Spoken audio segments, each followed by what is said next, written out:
विकास सेना पक्ष कोणत्याही परिस्थितीत माढा लोकसभा निवडणूक लढवणार आहे, असे मत राज्य समन्वयक अजित साठे यांनी व्यक्त केले आहे।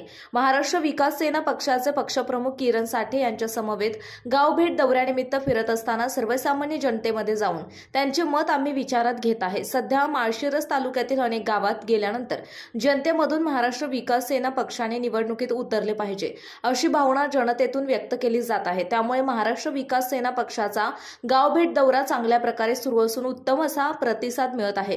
म्हणून येणाऱ्या निवडणुकीत कोणी चमक आणि धमक दाखवेल अथवा न दाखवेल, मात्र महाराष्ट्र विकास सेना पक्ष नक्कीच निवडणुकीत उतरून चमक आणि धमक दाखवेल यात शंकाच नाही, असे अजित साठे म्हणाले आहेत। उमेदवार हा महाराष्ट्र विकास सेना पक्षाकडे मागणी केलेल्यापैकी असेल किंवा पक्षाचा पदाधिकारी असेल, मात्र महाराष्ट्र विकास सेना माढा लोकसभा निवडणूक लढविणार आहे, असे राज्य समन्वयक अजित साठे यांनी सांगितले।